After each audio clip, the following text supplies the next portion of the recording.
monster?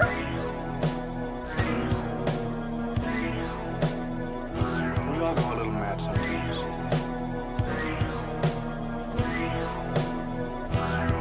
You lied and I died! I feel the yeah. They're coming to get you, Barbara. How's it hanging, Phil?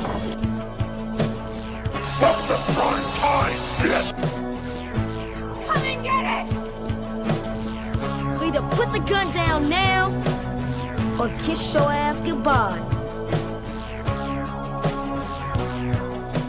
Let's get this party started. I agree, Dana. Let's get this party started. So, welcome back to Sledgehammer Horror, guys. I am Ken Sledge. And I'm Ashley Sledge. And let's talk horror. So, let's introduce our guests for those that have not known them forever.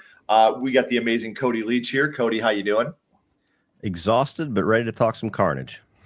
Let's go. Ready for that carnage candy, I've heard. There you go. And then from the amazing Rocklin Graves Productions, we have Evan. Evan, how you doing today, man? Good. I've had a much less exciting day than it sounds like has been. No yard work today. I forced myself to not do anything today, so I've just been playing Red Dead Redemption 2 for the last 4 hours. So I'm great. Still riding that 100K vacation. Like, I've made it. Let's go. No, that's why I've been trying to force myself to stop. There you go. It's been quite the opposite. So for those that don't know, Evan did just hit 100K on the channel. You know, congratulations, man. That's so fucking rad. Thank you, guys. Yeah, it's one of those things that we're super proud of you. That's one of the coolest things ever to see you get that milestone. It's very well deserved, man. So congratulations. It's crazy for me to be sitting here with you guys because I watched all of you for many years prior to even starting a channel. So this is sick. That's awesome. So thank you. No, absolutely, man. Real quick, Sean, thank you for becoming a member. Hey, Sean. We appreciate it very, very much. And then Ryan doing the Lord's work. He has Cody and Evan's links right in the chat. We also have them in the description. So if you haven't, make sure you subscribe and follow them on social media. Thank you, Ryan. Charles, I've been so looking forward to this. So have we. And that's our first super chat. So I got to get it going right away. Ooh, baby. Ooh, baby. Ooh, baby. Ooh, baby. Thank you, guys. God, you do that. Saw Final Destination Bloodlines last night. Was so fun in a packed theater. That's what I'm hearing. There was like 5 people in the theater besides us. Yeah, and what This started is playing? what's funny. We're sitting there in the theater, They had and all of a sudden I see Remy Malek, and I'm like, Remy Malek is in fucking Bloodlines? Are you kidding me? Yeah. And then it's like The Amateur, and I was like, wait a fucking second, are we in the wrong theater? Yeah. So I walk out to the front, and I'm like, hey, Final Destination's in theater 4, right? They were like, yeah. I was like, no, that's The Amateur. So they went in and they switched it, restarted everything, and then when we were leaving, they're like, hey, here's free movie tickets to everybody for the inconvenience. Yeah. I was That's like, cool. for the inconvenience, it's he and Remy. I about freaked. I was like, is Remy Malek seriously in Final Destination It was Bloodlines that I didn't know secret about the it? entire Kill. time. Yeah, I was like, Better holy customer shit. service experience than Cody did this week from what I saw online. Mm-hmm. Yeah. Man. See, did either of you guys see it in IMAX? No. See, I wasn't the sure if closest it. Yeah, I wasn't sure if it was worth that. Like, I know that there's some movie. It's kind of like the new 3D to me, where some Sure. like they say come see it in IMAX, and it doesn't really use the format like something like Sinners does. So Yeah. I wasn't even sure it was worth that. So I just saw it regular. See, the closest IMAX to us We live in is the boondocks. like so. 2 hours away, and our daughter had a dance or her first play. The very first play my daughter's ever been in. She's a huge theater kid. Was at 7 o'clock on Thursday, and the one in our local theater was playing it at 3. We didn't have time, so we were like, let's go at 3. We'll leave. We'll go to the play. We'll come home. We'll do our reviews and everything, and it worked out great. The play was better. I don't even have an actual IMAX theater near me. Like we have one of the, I guess called Yeah. IMAX. Like it's Yeah. a bigger screen, but I don't have an actual IMAX theater in my province. We had I the just think- Limax for years. Back when Godzilla, the Gareth Edwards came out, like maybe 5 months or so before that, we had our first IMAX built. And I was like, I'm Yeah. saving this shit for like the movie that you have to see. And I went and saw Godzilla. And not only did I not like the movie, but I was like, this IMAX sucks. Like, this is what I have to pay $5 extra for. And then that same theater, actually the year that I went full time, it's about 3 years ago, they built, I don't know if they still hold the record, but was the world's tallest IMAX theater in Pooler, Georgia, of all places. I was like, this is fucking weird to have this here. Like, this is something that needs to be in LA or New York. Right. But that IMAX is badass. So for something like Sinners, Top Gun Maverick, I'll go there for sure. Yeah, ours is like it's a bit of a bigger screen and it's way louder. And there's leather seats instead of cloth, and that's it. Yeah. Evan was like, I knew it was weird when it was spelled EYE Max. Yeah, I knew there was something up when that happened. Hey, thank you, Travelist. Make sure, like I said, guys, if you haven't subscribe to them, make sure you're becoming a part of their family as well. These movies are more fun than the Scream movies because all those have the same endings. So do these. Yeah. I mean, if we're gonna be honest. The formula is the same. Right. For... It's not. I do want to clear this up because a lot of people have been saying like, "Wow, you guys didn't like it." We absolutely did. I liked Bloodlines. I just didn't like it. hate it. Yeah, I just didn't. It didn't do for me what I was hoping it would do. I think this was hurt by my own expectations. There's just of shit what I that was didn't going make sense into. to me. Right. But that's for another day. But you guys all know we want you to enjoy it. We hope you guys all enjoy the movie. So do you have any honorable mentions, babe? No. In your kills? Okay. So we are going to start right at our top 10, guys. And mine is probably the biggest surprise kill, I would say, for me in this franchise. And that's Terry getting hit by the bus in part 1. Yeah. I love that kill still to this day. Like when I watch it's loud and it's so unexpected. Right. Yeah. And especially the first time you watched it, you were just like, oh shit. And They try it again and Every other one after farther in the franchise, it doesn't hit the same as that one, I don't think. and I don't know, like there's just something about all their faces afterwards with the blood on them. And Yeah. I had to put Terry from the bus in part 1 as my number 10 in this franchise. Nice. My number 10 is from Final Destination 5, and that's Olivia getting the eye surgery. First of all, why the dentist left her with that on and went to get her chart, I don't know why, but that's not here or there. But anyways, First mistake is getting LASIK surgery from a dentist. Yeah. Did I say dentist? Yeah, I'm just working with you. You get what you pay for.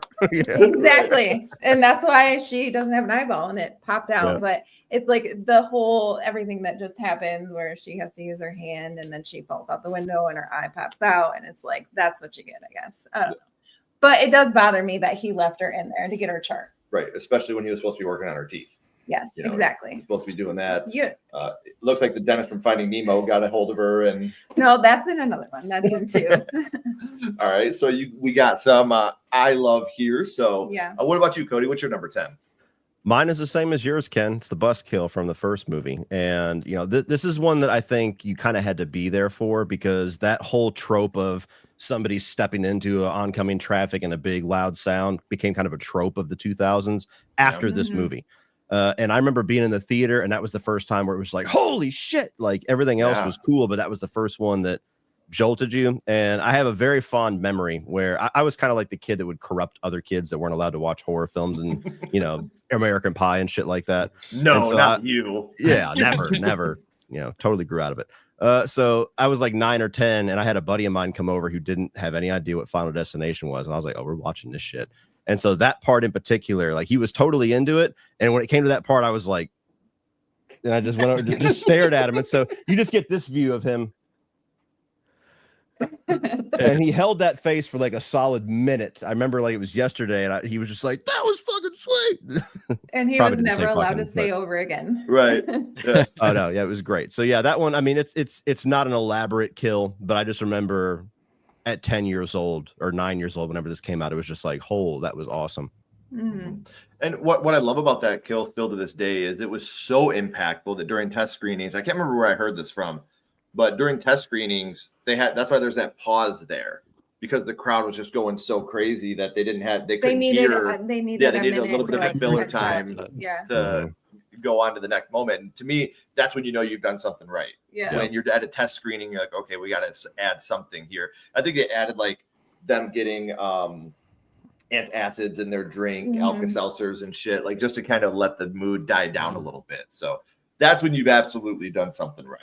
I love how in the first film, especially, they get over the death so quickly. Like everybody that dies, they're like, "Oh, that sucks." Anyway, Oh, come on, man. They were feeling it. They needed Alka-Seltzer. That's how bad they were feeling. True. Well, even the best friend Todd before that, it's his best friend, and he's just arguing with the dad. Doesn't even give a shit about it. His buddy's getting wheeled away. Oh man. Well, I mean, he did get the premonition from a fuck book. So That's true. good for him. Good for you, Mr. Browning.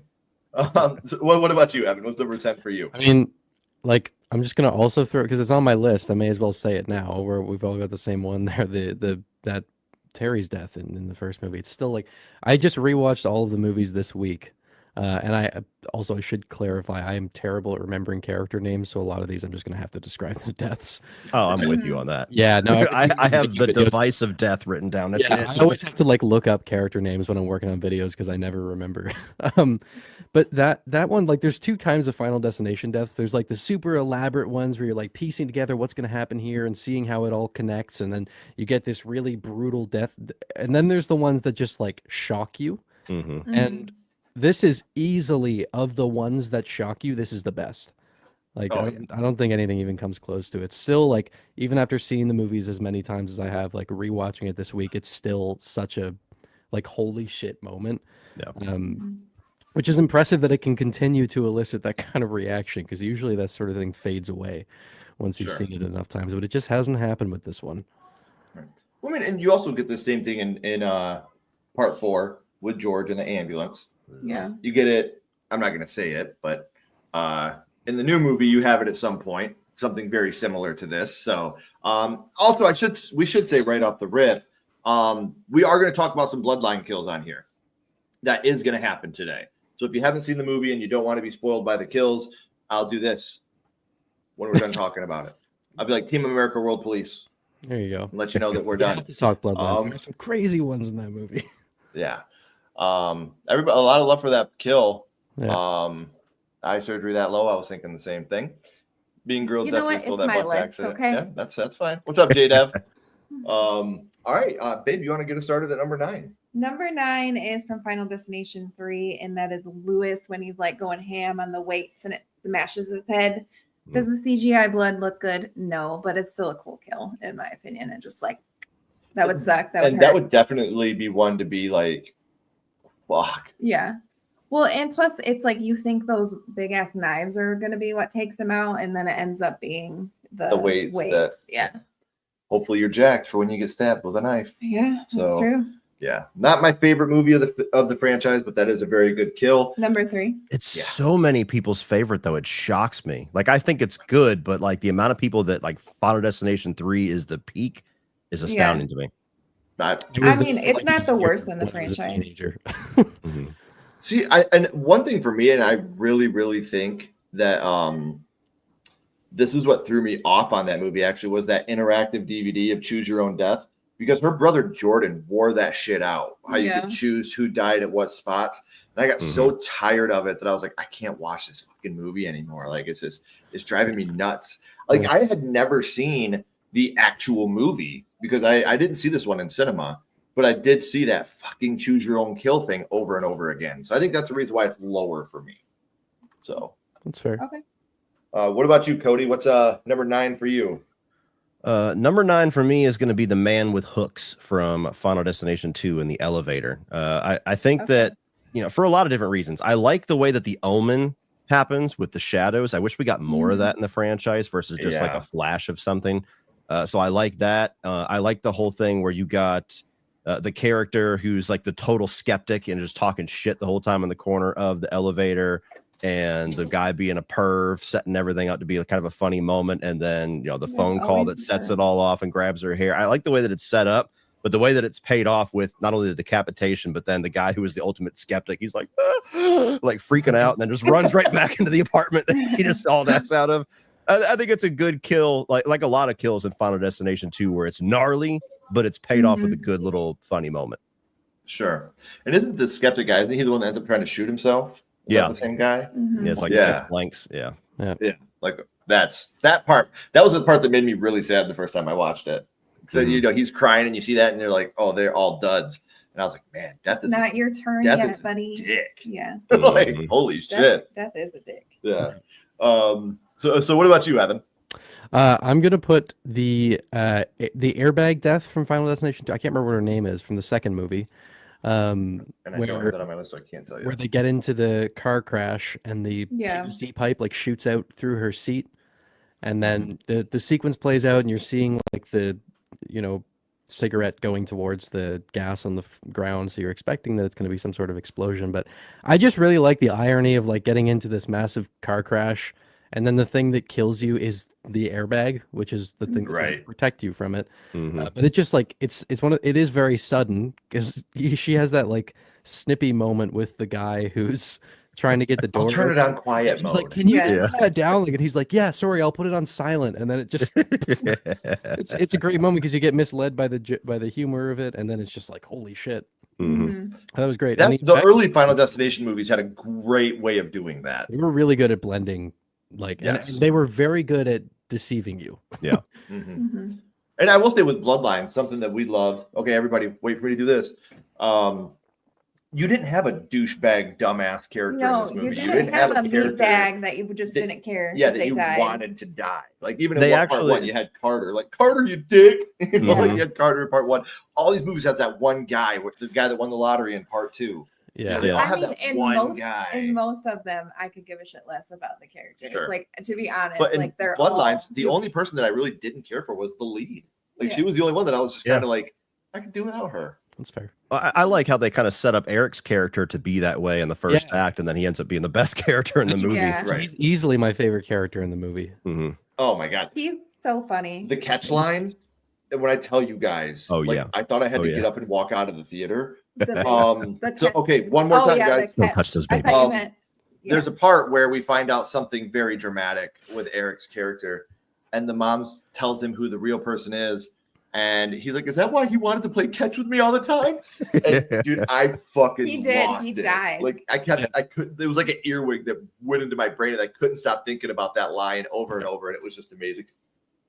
All right. Yeah, I didn't know if I was in the theater by myself because nobody had came in after me, and so when I Yeah. was like, "Wow!" Like whenever I had that gutter reaction to that line, I was like, "Oh shit!" Oh, Yeah, I'm by myself. Dude, oh my god, I was fucking like I had tears rolling down my face at that moment just because of the way it was. It was such a like a throwaway line for most people, Yeah. but for me it was just so brilliant. Like it was Yeah. so funny. Number 9 for me is from my least favorite Final Destination movie, The Final Destination, but you'll love to see this guy get his comeuppance, and it's the pool asshole sucking Hunt. Just because again, I hate this character. He's I love such a how you douche. described it. Yeah, the butthole. The sucking. asshole lost his asshole. yeah. Yes, and it would have been so much cooler if it wouldn't have had the 3D blood coming out of the thing. The blood looked like shit. It was terrible looking, but you still, that's one of those guys that when it happens, you're like, couldn't have happened to a nicer guy, Yeah. you know? So that's why I was happy to see him. Transcends the movie it's in. Yes, it absolutely does. Yeah, Evan, did you give your number 9? I did. I was the airbag thing. Airbag. Okay, I was Yeah. like, damn, did I just skip him like a dick face? No. Okay, let me check this real quick. Yeah, I think most people loved the movie, and that's great for horror. It just wasn't as high on the list for me. You have to keep in there are mind, some we were things. talking about this before we even went live, like not to assume that you didn't know, the percentage on Rotten Tomatoes is always so deceiving because you see 95% and people think like a test grade, like this got 95 out of Yeah. 100. It's just and how it's- many people liked it. yeah, most of those critics gave it like 3.5, 3 and point, a Which quarter. is fair. Yeah, and so like even me, like I was pretty positive on, I gave it 3.75. So it's not like Yeah. top 10 of the year or anything like that. It's a Yeah. crowd pleasing movie that does what it's supposed to do. It Right was in the just middle of like the road that. for me. It was same for me. Like Yeah. it wasn't it's not the worst in the franchise, but I like other ones better. Yes. The for thing sure. that's annoying is when you have them compared to the older films where Rotten Tomatoes wasn't even a thing, and so all of them Right. are Yeah. rotten except for like the most recent two, and it's like, well, yeah, that you can't. Those scores shouldn't even count. The Elden Ring Right. profile picture is nice. I like that. Long ass game. It is a long ass game, and I've played it like 30 times at this point. We I might can't. talk about that kill. We might still talk about that kill, Art. I know exactly. I know we will because one of my favorites. Mario Kart Wii, very nice. Hey, thank you. Make sure you subscribe to Rocklin Graves as well, because I promise that you're going to love him as well. Thank you. Promise. Goth. Oh yeah, Science Smash. Mm. The first time they had someone who tried to kill another person who had the curse. Right. There's very few horror movies that I'll see this year. Only Mortal Kombat 2 and Five Nights at Freddy's 2. That is true. Horror critics also appreciate horror more today. Yeah. Horror isn't a joke today like it was 15 years ago. Yeah. It's still not where it should be. I'm like, Yes. Just to a point. Yeah, to a point. Yeah. We're getting there. So what's number 8 for you, Cody? Number 8 for me is going to be the LASIK eye surgery. And what I love about that one, pretty much I could just echo everything that Ashley said, but I really like the deaths in this franchise that kind of they betray something that we already have kind of a rational fear of, whether it's going over a bridge, flying on a plane, or like this one. Like, I don't know anybody that gets LASIK eye surgery who doesn't go in sweating fucking bullets. So yeah, the fact that they kind of take that and they do exactly what you would fear would happen is pretty wild. I like the fact that, you know, like you said, you have the eye, which is the cringe part, then you have the hand, and then they pay it off with the eye actually popping out. It's just a solid kill. Yeah. No. In a very solid movie as well. My favorite one. What about you, Evan? What's your number 8? I'm gonna go with, it's from Final Destination 3, the one with the nail gun. Where they're in the department store, and you know he's got the nail gun throughout the whole sequence, and he's using it to shoot birds that are in the store. Just really, I don't know, it's fucking weird, but the part of it I think is the build up to that one is just so hilarious with like the gear shift on the forklift getting knocked over by like falling items off, and then it's pushing it. It's so goofy. But I remember like the actual moment of the kill when she falls back and her hand gets like stuck to her face is just so fucking gnarly. And it was really, I just remember seeing the image of that for the first time, and it goes for a couple seconds because it just keeps going off. You're like, oh, Jesus Christ. Oh yeah, she's definitely getting nailed in the head a couple times there, and it reminds me of Evil Dead 2013. Oh yeah, why does my face hurt? Oh god, yeah. I mean that's way worse. Like that's a lot harder. That one to watch, is horrible. Yeah. Yeah. So number 8 for me, Rory from Part 2, the barbed wire kill. I still love this kill. I think that. You were talking about earlier, you're watching a cigarette roll, you're waiting for something to happen. Then you get the PVC in the back of the head, and you're like, oh, okay, there's the kill. And then you get this, combined right with it. So you get this double whammy moment right here. Even though I don't think either one of them was the oldest, but whatever. So you get this double whammy of a kill here of the PVC through the head, and then him getting hit with the barbed wire. And I still think that kill looks really good. It was done practically, a lot of it. And like you guys said, we also went back and rewatched all 5 movies in preparation for Bloodlines. And, there's certain moments that you watch now through a critical eye, and you're like, okay, that's, doesn't hold up as well as I remember it as a kid, or wow, this looks better than I remember it. And that's one of those moments where I remember just being like, wow, that still holds up. That still looks really, really cool today. Yeah. So it's got a nice setup too, where earlier and he asks her like, so when I die, is it gonna hurt? Yeah. Well, then you also do have that sad moment with him, like, get all the shit out of my apartment that might break my mother's heart, my porno and my bongs. Yeah. And it's like, fuck. Because especially before I had kids, that would have been my thing. Get all this shit out of my apartment that might break my mom's heart. Yeah. It wasn't like dildos and shit. It was okay. I'm sure. Oh man. My number 8 is the racist guy Carter in Final Destination 4, and it's just it doesn't. Also, this one doesn't look that great because most of them in 4 suck. Like they're just like overwhelmed with CGI. But I love that they have the "Why can't we be friends?" as his body is getting dragged, and it's just he definitely deserved what he got. And yeah, just the song added to it just makes it that much better. I'm not trying to do the, oh shit, I dropped something. It's someone's name. But we had Justin Wellborn, the guy that plays the racist, on an episode of My First Horror Movie. And after that, we still talk, we've become friends. And he was telling us a story about how people will literally walk up to him on the street and be like, do you really have Nazi tattoos? Like, is that? And he's like, I'm an actor. No, I don't. Like, it's just like, holy shit, man. Yeah. That fucking sucks. Well, I guess he played it well because Right. people think that You really do think he's a douchebag throughout the movie. Like, I man, mean, fuck this guy. you really That would be do, such a terrifying realization to like notice that, like, oh, do people think that I actually have, like, the moment one person asks that, now you're gonna be walking around constantly like, is Yeah. everyone around me thinking I have that? Mhm. And it's funny because it's always the coolest guys. Like, even if you go back to like Tales from the Hood 1995 and you had the racist guy that got the plantation house, you watch the behind the scenes and like he did not want to drop the N-bomb. And they were like, you got to do it. Like, you know, you have to do this. And he was like, oh my God, you guys, I'm so sorry. You know, and you hear these stories and it's like, it's always the nicest dudes to get those roles. Yeah. So, Gory, what's going on? Customs, thank you. Make sure, first time here, hit that subscribe button. Make sure you're subscribing to Cody and Evan as well.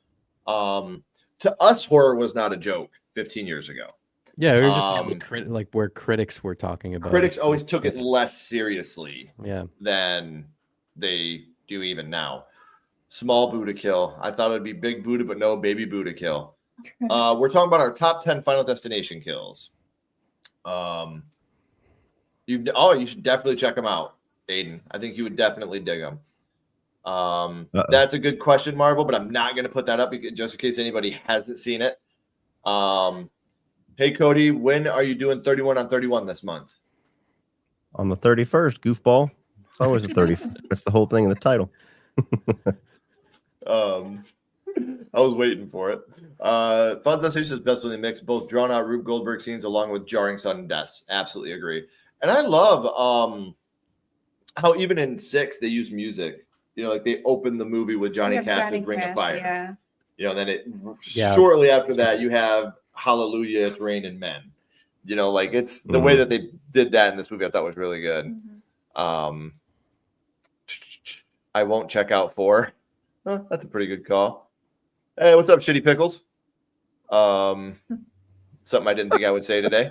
All right, we are up to number 7, and that'll be Evan starting us off. So for number 7, I'm gonna go with the glass falling on that dude from Final Destination 2, he's a really funny character because he was written originally as like an 8-year-old kid. But then the studio was like, you can't do that. So instead of rewriting the character, they just went with what they had. So you have this like 15-year-old who is getting tucked into bed and is like on the playground constantly and is getting babied like a child. Yeah. And it's really like, I didn't tell my brother until he was watching them for the first time this week. And I let it stew and I waited till he piped up and was like, what is going on here? Just like, because it's fucking weird. It is. Even the dentist where he's like, your mother says you've been having pain. And he's like, not really. And that's the Finding Nemo one too, right there. Yeah, that's the Finding Nemo shit right there. When that thing falls in his mouth, you're like, oh. You think that's when it's going to happen. Yeah. I will say, the one thing with this kill is that I don't always love when like the majority of the buildup to a kill isn't actually utilized in how it ultimately plays out. And a lot of this was just like weird shit going on in the room to distract you from what's going on outside of the room. But it's made up for by that moment, which is just so good, where he just charges at the pigeons and then just like smushed like a fucking pancake. And the effect is great. The way that they combine practical and CGI in these movies is fucking fantastic. They use it like practical is your steak and CGI is your seasonings. Yeah, your salt and pepper going on the steak. You know, like they don't overdo it. It's just like the way you see him fold back when it lands on him is so good. Well, and you were just talking about, he's supposed to be a little kid, and even in that moment, like I don't know many 15-year-olds that get all frolicky when they see birds. Just part of why I like it is because it's just so goofy. Right. It's definitely goofy as hell. For me, it's I'm not going to dwell on it too much, but it's Carter, the tow truck death. It's so shitty. Like he's going there to burn a cross on this dude's yard. Like fucking A, man. Like you are the worst of the worst, and I can't wait for you to die. And then immediately it happens, and you're like, fuck yes. And like you said, the why can't we be friends? His burning face. And even George looks outside like, because George, I can't. Final Destination 4 is the only one that I'll say that I don't like. Like, I don't like that movie. But yeah, I will say that I love George's character in that movie. You know, a recovering alcoholic that's lost. And it's just like, I think his character was well written. It was well acted. And I really do like his character. And to see him kind of watch this racist get what he deserves, and George still feels empathy for him. So I do like the kill, and the why can't we be friends just makes it so perfect. It does, yeah. All right, what's your number 7, love? My number 7 is, we were talking about Buddha. It's Isaac the creep from 5. It's satisfying because he, like I said, he has no respect for women. He literally has no respect for the dead. He takes shit out of people's deaths that are dead. And then he slaps Buddha's belly, and that's what he gets. It falls on his head and smashes it. And it's like so ironic. Like, that's just how he don't goes. disrespect, religious artifacts. Yeah, or even women, if you don't believe in it. And I love how the lady, she acts like she doesn't know how to speak English, and then she totally does. Like, I love that part. It's amazing. Yeah. So what about you, Cody? What's number 7 for you? Number 7 for me is the nail gun kill from the third film. For a lot of the reasons that were already said, but what I like about that one is that the whole sequence kind of fakes you out that it's about the male gothic character, and it all pays off where it's like, oh, they intervened, and then 2 seconds later she gets like Plan B'd. And what I like about it too is that in that movie, like Final Destination 3 for me is where you really started to notice the CGI get cranked up a lot more than in the first 2 films. And that kill is still, it looks entirely practical. Like, as soon as she hits, it looks like a fake face, and they just keep shooting nails through it. So the fact that that's the most practical looking kill in that entire movie certainly charms me a lot. Sure. There's one more kill that we'll talk about from that movie for sure. But kitchen kill from the first Final Destination. MRI kill from Bloodlines. I think we'll probably talk about that again tonight. I don't want to watch the Final Destination, which is fair. Him running at the pigeons is so goofy. The kid splats like a cartoon. Is in real life and is a YouTuber. I didn't know that. He's allergic to nuts in real life. Oh, I didn't know that. That's nuts. What's up, guys? Yeah, I know. I eat peanut butter like every day. Everybody is talking to each other, which I love. Tanning bed is number 1 for space. Rest in peace, Tony Todd. Absolutely. She's getting nailed. Final Destination 4 is the Freddy's Dead of that franchise. I have a feeling that was directed at somebody here. I don't know if it's that bad, but it's certainly the worst of the franchise, if that's what you're calling for. I remember going through Nightmare for the first time, like the whole franchise for the first time, and like even the bad ones, I was like, these are still fun. And then I got to Freddy's Dead, and I was like, I don't ever want to watch these again. Yeah. See, I'm gonna be honest. That's how I feel about the Dream Child. I put the Dream Child below Freddy's Dead. And I'm not saying Freddy's Dead is good. I have a nostalgic love for Freddy's Dead because my uncle took me and my cousins to see it in 3D. So like I have this like nostalgia feeling when I watch that movie. Dream Child, I just fucking hate. Like that movie's just miserable for me. Look like Shitty agrees with you guys. Underrated. The penny that killed everyone. The fire escape bit. I think we'll probably talk about that a little bit. I know that's a stretch. It's nowhere near as bad as Freddy's Dead. All right, guys, we are up to number 6. And again, I'm not going to talk about this too much, but it is Olivia's eye kill. I remember being terrified when I was a kid, like genuinely terrified, because my mom got LASIK eye surgery. And I was like, oh, she's going to die. Like, my mom's not going to have eyes. I was probably 7 when my mom had LASIK eye surgery. Yeah. And it just like truly scared me. Like I was genuinely scared. And so I've always had, because I remember when she got out of it, she had to wear those bandages on her eyes. This is old school. I don't know if they still do that or not. I don't know anybody that's had it, but she had to wear bandages on her eyes for a couple hours. And Grandma Rose took us home, and I was so scared of my mom at that moment. Like, I've always had this like thing in the back of my head about LASIK eye surgery, and this movie paid it off really well. I think that the whole thing is anxiety, and you're scared. You're watching the water cooler go, and it's just so many different things that lead into it. So, yeah, for me, it's the LASIK eye surgery. Nice. We're up to number 6. We are at number 6. Okay. Mine is from Final Destination 2 when Evan's apartment catches on fire and he goes down the fire ladder. What is that thing called? The fire escape. Yeah, the fire escape. And then it falls and goes through his eyeball. He falls on his spaghetti. That's his fault for throwing spaghetti out the window like a dickhead. Throwing out spaghetti. You could have landed on somebody. Like, put it in your trash, you dick. I know. Why throw it out your window? Yeah. Spaghetti, just eat it. Every How about that? movie I've seen where a character is named Evan, they're like an insufferable douchebag. Yeah. Because I think about If it makes you feel any better, any movie with a character named Ken or Kenny, he dies. That's true. Like it doesn't matter. That's Kenny true. the cameraman in Scream, Kenny from Boy Meets World, Kenny from South Park. It doesn't matter. You have a Kenny, he's That's true. fucked. Like it doesn't matter every time. So what about you, Cody? What's your number 6?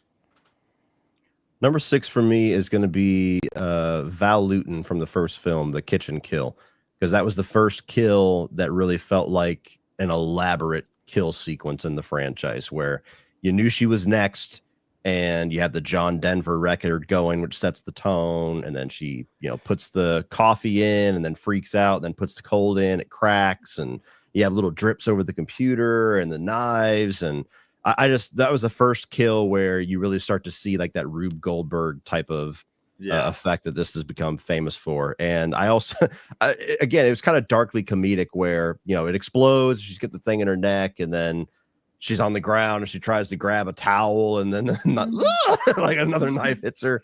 And then even the payoff of, Devon Sawa being a jackass and trying like to help her. And then all of a sudden the chair falls and he puts his hands on the knife. That whole sequence is just a lot of fun for me where, she's a kind of a love-hate character because like you understand why she's the way that she is, but also because Alex is your protagonist, you kind of hate the fact that she's so cold to him. And then her getting like the most drawn out death it was wild at the time. Yeah. And especially like you said, like she's already fucked. Like her mind, she's already like messed up after all this. And you can't say I blame her. That'd be a really shitty thing to go through. Losing a friend, losing all your students.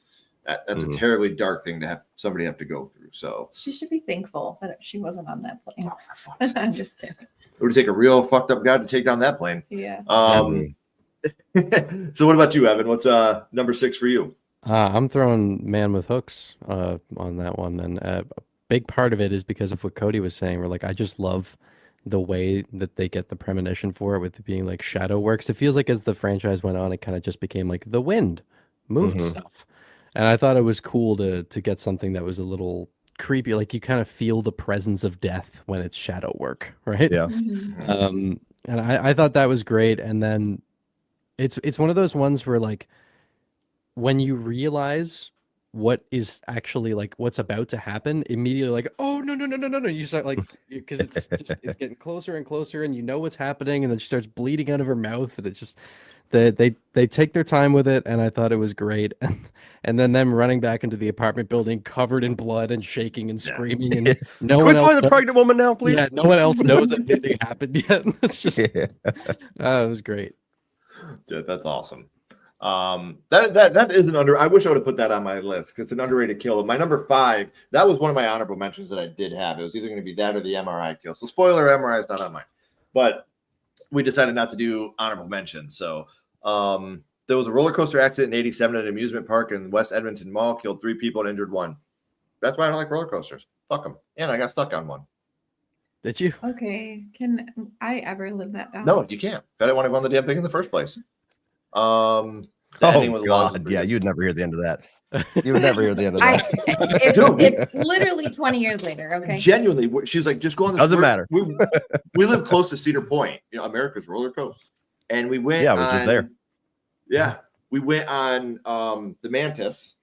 They don't have it anymore. Yeah, it's like and it a was one that bicycle you stood up seat. on. Was it because And Like you sit on like a bicycle seat and you're like strapped in. And you're standing up and you go up the hill and then you go around a curve like this and there's a body of water underneath you. And right at that curve, we got stuck. So we're halfway sideways over top of a body of water. I'm like, if this fucking falls, we're just going to drown. Like, well, we're dead. when it started back up, it kind of felt like we were falling into the water. And dude, I swear to you guys, it clicked and I heard the loudest, girliest scream I'd ever heard in my entire life, which also amplified the fear. And then I realized that scream was coming from me. And it was genuinely like the scariest moment. And then like we were literally sitting there the whole time that we were stuck. And I was just like, You survived. I was like, let's go in the Millennium. It was like what 15 minutes we were stuck, and it felt like 4 hours of me just being like, this will be fun. Yeah, great time, Ash. This is what I love. Cool. Like we got off that ride, and I was like, take a fucking walk. Go. Get out of here. oh, baby. Yeah, roller coaster is not my fucking thing anyway. Speaking of, I want to go there for my birthday. Cool story, bro. Yeah. Sarah Silverman calling a bus. John Carpenter's The Thing is a perfect 5 out of 5. I hate it. I don't like the mask, but Wait, you hate what? the new Jason Voorhees Oh, design. I thought you were I saying wasn't you hated the looking Thing. for a second. Oh, The Thing? No, I love The The Thing is a Like, perfect why do you- movie, and you went, "Oh my god, I hate it." Yeah, no, Snap no, my I love The head Thing. around. No. Have you guys seen the new Jason mask Yeah, design? It doesn't look good. I don't like it. I haven't Yeah. seen it.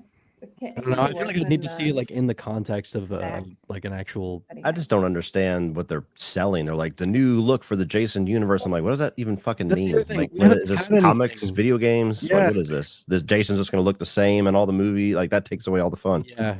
I don't know. Did you say it can't look any worse than any other Jason? No, I said the sack. I was about to say. Okay. Anyone else have an opinion I don't give a fuck about? The sack is Don't awesome. you dare. I hate the sack. Uh, Why does it only have one eye hole? Like why? Because it looks creepy. yeah. He only It needs has to- one. You that only has to need one fuck up seed. your perception. Like I'm not a fan of the sack either until the remake. Yeah. Oh, the remake one is pretty dope. I think the remake. What horror movies would you guys give the perfect rating? what horror movie? Yeah. Oh. The Thing, The Lost Boys. People Under the Stairs. I finally saw Okay. The Lost Boys. What? Like within the last year. Halloween It 78. took me a very long time. What did you just say? We're not gonna get into this today. Let's just move on. I'm gonna take some shit for this one probably, but I am going to say Summer of '84. Yeah, I that's a good one. Fucking, I love that's that the movie. only movie that we've ever reviewed through Sledgehammer Horror. I've given a 5 out of 5. I'm very, very picky. House is my favorite horror movie of all time, and I didn't give that a 5 out of 5. Yeah, that's where it gets tricky. It's like, do you separate your favorite from what you would call a perfect movie? Right. And that's where I'm trying to remember even what I rated. Like Frailty is a movie that I might have given 5 out of 5, but I don't remember. Great movie. You know, there's a few out there where I'm like, I don't know. Like, is there actually a flaw I could point out? Mm-hmm. The Thing would That's- definitely be a safe bet for me, though. There's nothing I could say about that one that would.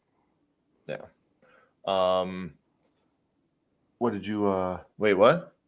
Got to agree with I thought that's the guy I gotta argue with Ken. Yeah, I'd rather watch Freddy's Dead over The Dream Child. Like I finally somebody fucking agrees with me. Like it feels so nice. So I just want to say, Marvel, I'm proud of you, you know that. I hope you do. That take is going to come just a second after you implied that Halloween wasn't a perfect horror movie. I'm just saying. Yeah. Wait, were you gonna say that you would give Halloween a perfect rating? Me, Evan? yeah, absolutely. Yeah. You're starting to piss me off, buddy. Stop it! Sorry. That was the perfect one. Yeah, it is a fucking Dollar Tree, Jason. No joke. Nice. Hell yeah, Saw fan. Definitely does. Yeah. He's not Casey Jones. Sinister is 5 out of 5. That's a good one. I would not. give That's a good one, man. I wouldn't even give it a 5 out of 5. And that I- movie built my I channel. really like that movie. I think it's Oh my great. I love God. Sinister. Trick or Treat? I was going to say that just to make you make that face. No. Ew. I'm sorry. All I heard was blah, blah, blah. I'm a dirty tramp. I'm going to say The Witch. I have to throw that in there. Oh, the Vivitch. Okay. Yep. Nice. Yep. Nightmare 1 and 3. I'll give Nightmare 1 a 5 out of 5. I can't even give Nightmare 1 a 5 out of 5. I hate that fucking ending. Yeah, I was gonna Yeah. say. Yeah. That fucking Freddy car. I hate that fucking thing. The blow up doll. I love the movie, but it's not a Ew. 5 out of 5. No, hell no. That shit sucks. You gotta be so mean. Come Really? Play is a really good one. Really good one. All right. Why is this not letting me catch up? I'm playing The Last of Us while listening to you. Hell yeah. That's Love awesome. Good life choices. Yes. it. I've been replaying recently for like the 7th time or something like that. I'm gonna replay it after the show or the season wraps for sure. I've been playing it alongside the show. Pausing whenever you get there. Yeah. All right, so we are up to number 5. You want to give us your number 5, babe? Yeah, my number 5 is Sam and Molly in 5. Because I was shocked. Like, I didn't realize that it was a prequel to the first one, and just the way. Okay, sorry, that was. Why are you looking at me like that? That's extremely low. Okay, shut up. Stop talking about my list, okay? I don't talk shit about your list. Good Lord. Anyways, Sam and Molly, I just thought that now you got me all flustered talking about how it's low. That's how you know they've been together for a very long time. It's like this button right here. Yep. Anyways, I like that kill because it was a surprise and it's a good kill, but I have a couple that are a little bit better in my opinion. Okay. All right. That's cool. Cody, what's number 5 for you? Number 5 is one of our new ones. It's the lawnmower kill from Bloodlines. And what I loved about this was it goes back to that classic fake out that I really enjoyed about the first couple of movies, where, I mean, even in the marketing, I didn't watch any of the trailers before I saw it, but when I was editing the video, I was like, oh, they really focused on this glass inside of the little cocktail. Yeah. And so, the whole sequence is building up almost like Curse of Chucky, where you're wondering who's got the glass. And you think that someone's going to have something protruding from their neck or whatever. It doesn't even end up going that way. It just ends up getting spilled over. So there was so many things. There was that. There's the trampoline with the vinyl slowly tearing. There was the Jenga game. And you're like, what the fuck is going to happen? And what I loved about the lawnmower side of it is that they hinted at it, but it was like 15 minutes prior where they show one shot of him clicking the button to go inside when she first comes to ask about the grandmother. And so I like the fact that they let that play out for a while. It wasn't 2 minutes beforehand. And so then when you finally get the guy where he gets knocked over, hits it, oh, I'm good, and then all of a sudden he falls backwards and the thing's coming. I was like, oh fuck! And then as soon as it hits him, I mean, it's all CGI blood, but it's so chaotic that it kind of fits for me. So yeah, that's one of 2 kills in this new one that I thought was top tier. Well, I love in that moment too how you see the glass go through his foot. In the trailer, you just see him step on it, but in the movie, that shit goes through his foot. You're just like, oh, he's not even phased. Like, oh, I'm all right. No, you're not. Typical dad. Everything's fine. Yeah, give me some gotta walk everything off. Yeah, it's a tough one. Yeah, good kill. What about you, Evan? I'm gonna go with the LASIK eye surgery for that one. It was one of those things where I've never had to think about it. My eyesight's pretty damn good, but that I think sequence alone would be enough to deter me from going into LASIK surgery if I did need it. Yeah, I don't know. It's just that thought of being locked into something. Entrapment always bothers me a lot. Just not being able to move, and that idea of a laser burning into my eyes, which are being forcefully held open, so you can't even blink. It is horrifying to me. And then she falls. And it's not even the window it's not the ultimate death that I think makes it so impactful. It's literally just welded fucking lasers going in her eye. Yeah, and that's it. This is the one. I think this is one of the only kills in this whole franchise where that's the worst part. Is the lead up to the actual kill. Number 5. Again, I'm not going to go too much on this. It's the nail gun. And for the same reason you guys said, Aaron, when you get you're just watching it happen. I just absolutely love that one. So I did see Shitty. I really hope you dig it. I don't know about you, Evan, but yeah, please DM us Instagram or Twitter.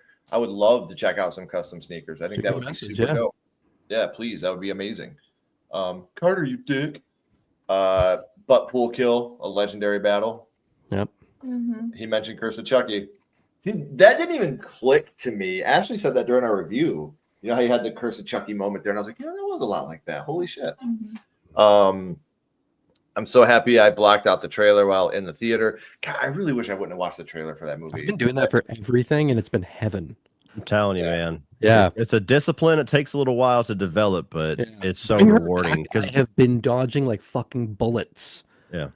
Every time I've gone to the movies, I'm like hat down on my phone. That was so many little Halloween Ends. Yeah, you literally walked out of the theater when it was playing, but then now you're like forcing me to watch all these trailers. I know. I'm like, let's do trailer reaction. And I'm like, I don't want to do that. I'm a big dumbass.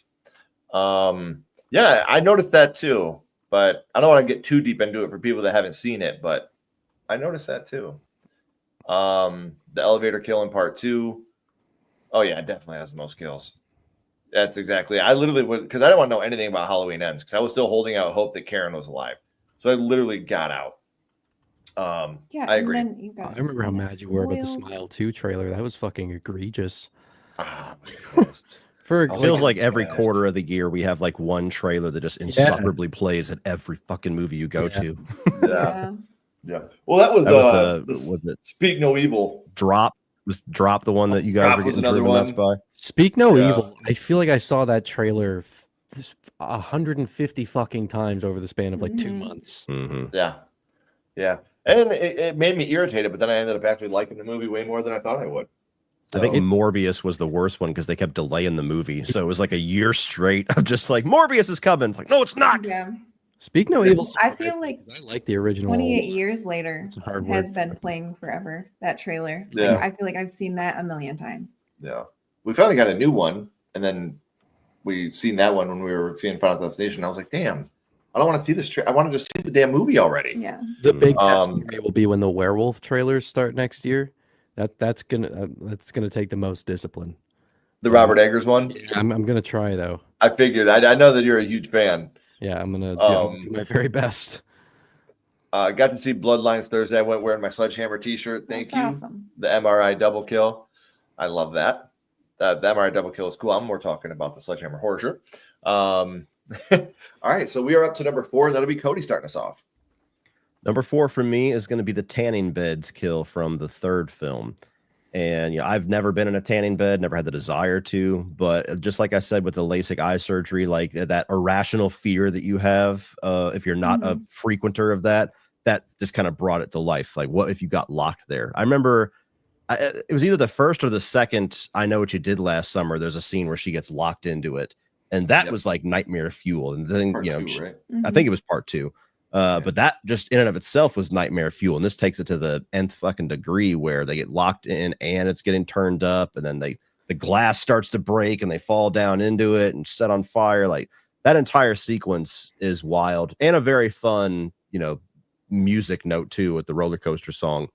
But yeah, that one's just a really good one. And I like even something I never really talked about in my reviews much was like the editing of these movies. But I like how you have the shot of the 2 tanning beds on fire. And then they mirror the image with the 2 graves. And graves. cut to it. It's great. Yeah. Yeah, that looks amazing. I do love that. What about you, Evan? What's your number 4? I have the wheelchair MRI kill. So I don't know if you want to do one of your little things. It's a Bloodlines scene. So one of your little things. Go ahead and talk your shit. Yeah. No, I meant your spoiler warning. Like you're a spoiler. Okay. Yeah. No, that I was. I thought you were one of the clips. Oh, you're waiting for one of these. No. I was trying. Okay, guys, he's gonna talk about Bloodlines. So when I do this, he's done talking about Bloodlines. Yeah, I thought this one was great, and it's like it kind of sucks because he's my favorite character in the movie, like by far. He's super entertaining. Like Cody said, he's set up at the start where you're like, oh, he's gonna be the Final Destination asshole character, and then he winds up not being that at all.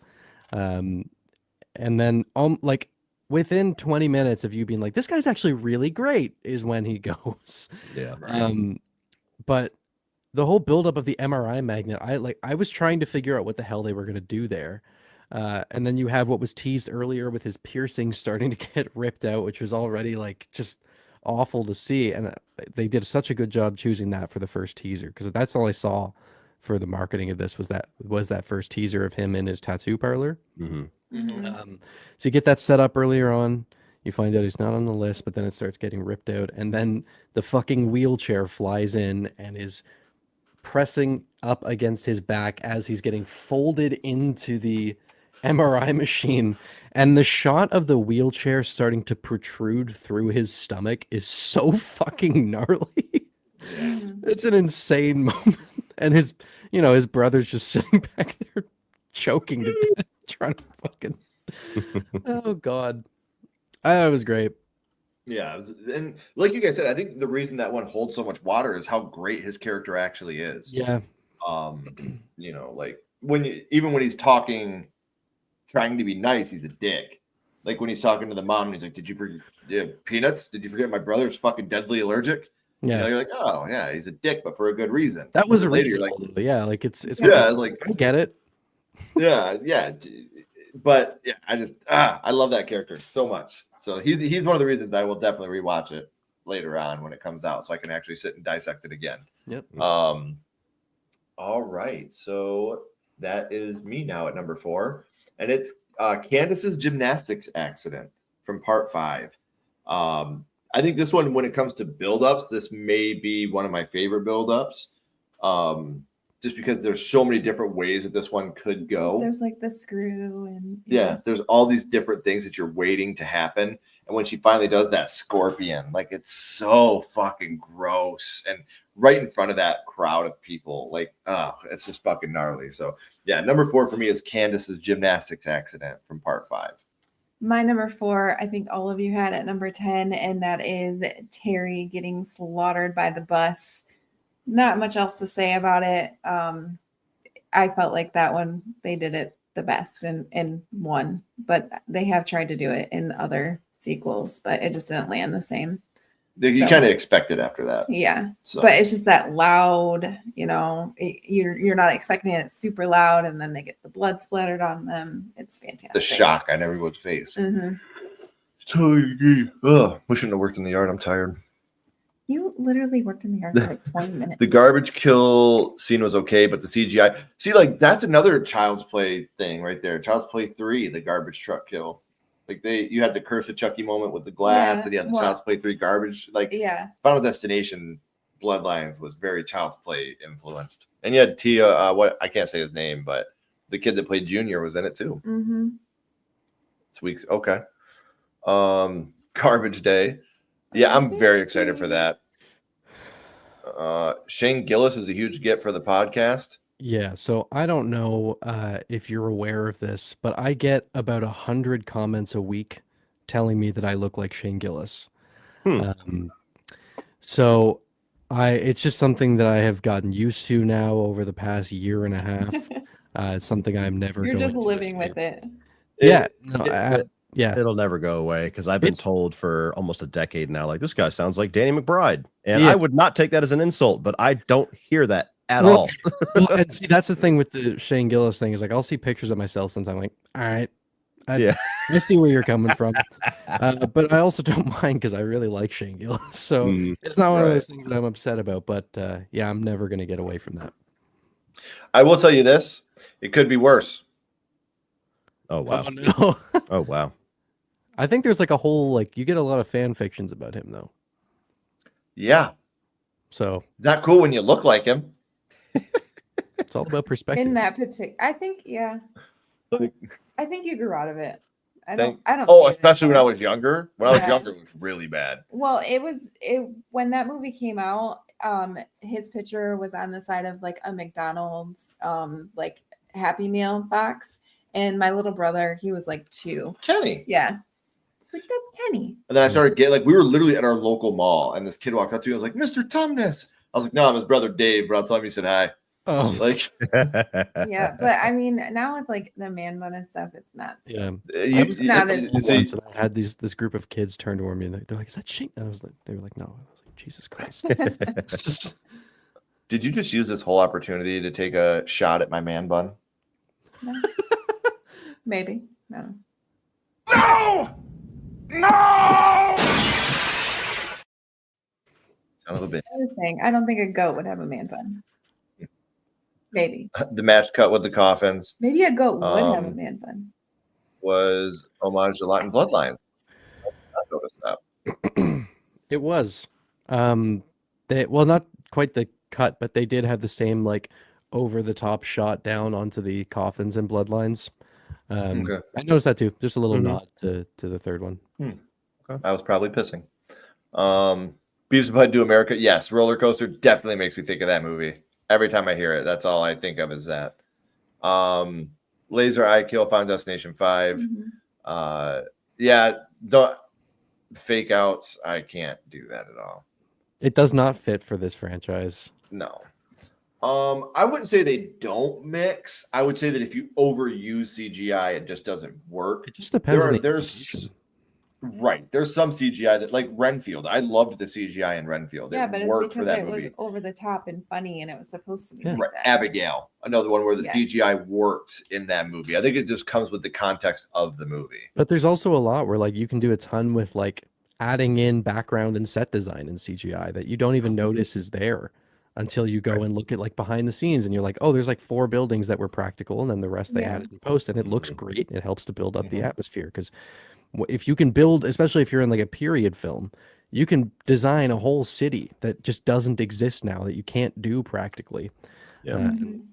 I mean, it just depends on how you do it. Right. I think it's just like the other thing. It's all about the usage of it. Yep. I completely agree with you. I'm not going to read this comment because just in case people haven't seen it, space, but yeah, the irony of that is definitely there. Yeah. Oh yeah, there's definitely a lot that happens with that. The license plate says 180, like flight 180. Nice. I love that. Freddie asked another thing about the CGI. Yeah, Nosferatu used a lot of CGI. There is a ton of it in that movie, and it's not seamless, but I think it works great. That's like a very good example of like good CGI in horror. I would say they fucking designed a whole period of history that they wouldn't have been able to do otherwise. Right. And like you said, it depends on how blood never works for me. Like No. it doesn't. But I've stuff seen like that. one It works time where I perfectly. was shocked to learn that CGI was blood, and I swear to God, I'm not bringing this up on purpose. It was in The Witch, the scene where they're bloodletting Caleb after he gets bit and they're trying to cure him. A bit of blood rolls into the bowl, and it was CGI. It wasn't practical at all. When I had that looks no great. idea until I was watching the director's commentary. That's awesome. See, Yep. like that's when it's appropriate, when you can't tell, when you can't look at something and go, "Oh God, It's actually that looks fucking CGI in shit." The Witch. They used a lot. Right. I will agree on Werewolf. I'll agree with that. Halloween 2, not so much. Halloween 2 is really, really good. Disagree. Halloween is a 4 out of 5 at least. Disagree. Halloween 2 has great carnage candy. Halloween, the original. 3, Out of what? 100. Such an ass. I can't A not 3 hear out of Danny 10? McBride. 5. Oh, 3 out I of 5. was I'm a huge Danny so McBride bad. fan. That's what I'm saying. Like, I would not take that as a slight, but I swear to God, I do not hear it I can at kind all. of see it, but it's not like I wouldn't hear you and go, "That's Danny McBride." But if I mean, someone's like, not to "You the know-" point where I've heard it at least 300-400 times. Yeah.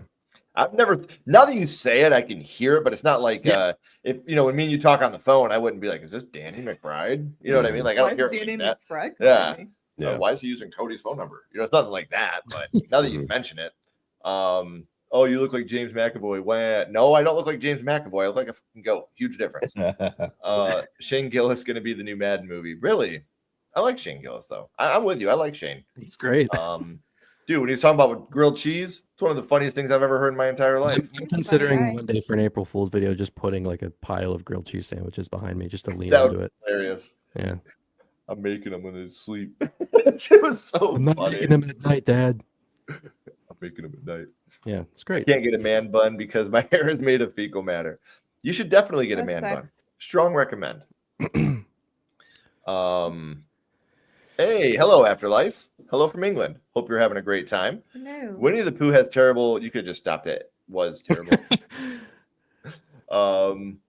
That's awesome. I'm glad that because I wish there would have been more people in the theater for Final Destination. What Bloodlines. time was did I early went? I went as at like shit. 4 o'clock though, Yeah. so it was. Nobody go. We got like the early bird special. It was like Jeepers 4 on the Creepers first. Reborn. Oh, green screen and blue screen every Yeah. fucking shot. I've never even seen the movie, but I've watched Cody's video a couple times because it's so entertaining. That's my most viewed review. It's kind of awesome and depressing at the same time. Well, I think it's one of those things where people don't want to watch it, so they go to you. Like, let me live vicariously through the mistakes There you Cody go. has made. I've seen it a couple times, so Yeah. I'm glad it delivers. yeah. It definitely does. It's another thing that still holds up today. King Matthew, new to the channel, just found the channel. Thank you very much. I hope you have a great time. Make sure you're subscribing. Also, Cody and Evan's links are in the description. Make sure you're going and subscribing to their channels as well. If you haven't, we really appreciate it very, very much. I wanted to point I like something the out. front of- Scream Fan is bringing up something about CGI. 2 messages up from that. They said where is Terrifier it? never used CGI. Everything is practical. That's not There true. it is. There's a lot I'll of say that. CGI in the Terrifier movies. They blend practical and CGI with like most of the kills. They just do a really good job of it. Again, Yeah. that's about application. See, and that's the thing. Like, the best CGI is the CGI that you can't tell. Yep. I mean, it enhances, but it doesn't take over. Yeah, they use lots of CGI in the Terrifier movies. Lots of practical, of course, but they're blending CG in there. And you don't have to go far because Ryan is still doing the Lord's work and putting their links in there. Thank you so much, Ryan. It's awesome. Have you ever given a movie a 0, Cody? Probably a couple of times. I'm sure I gave Freddy's Dead a 0. I'd be shocked if I didn't give Jeepers Creepers Reborn a 0. I think I gave the first Winnie the Pooh 0.5 just because of the animated opening, and that was it. So there's maybe 2 or 3 or so, but it's rare. Yeah, because if someone's making art, it's hard. I'm with you. I can't give something a complete 0. If I would have, it would have been Restless. Catch our review on Restless coming up next week.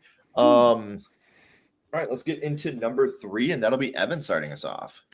At number 3, I actually have the garbage truck kill from Bloodlines. Somewhat because I just really enjoyed the build up to this one. Where like you have that scene where they're walking along on the side of the street, and she's like, "Well, maybe this is going to happen, and that's going to fall over and knock that guy's leaf blower, and it's going to knock the kid, and the ball is going to blow, and then it gets faked out, and it's like, oh, it didn't happen. But then you see her out of focus in the background. As soon as she started walking away, I was like, I know exactly where this is going.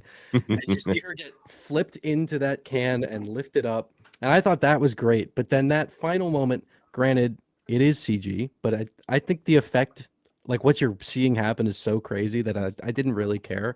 Of her head getting fucking split in half by the garbage truck, I just thought it was great. But it's this great whammy of like, I really enjoyed the way they built up to it, especially with like the fake outs with Eric, like where they referenced the bus crash in the first movie. And you're like, oh, is it going to happen there? And it doesn't happen. And they just keep dragging it out, and then they use it in a different way. I thought it was great. Even I love that part where Eric's Eric's he's like making love to the side of the garbage Yeah. truck. Like, oh, don't touch this. That whole sequence was just fantastic. I thought it was great. Well, that part and the part right before that when he's like hit in the face with a soccer ball. No way. Yeah. I got to be more careful. You know, like that part. I was like, okay, I do like this guy. This guy, he's all right.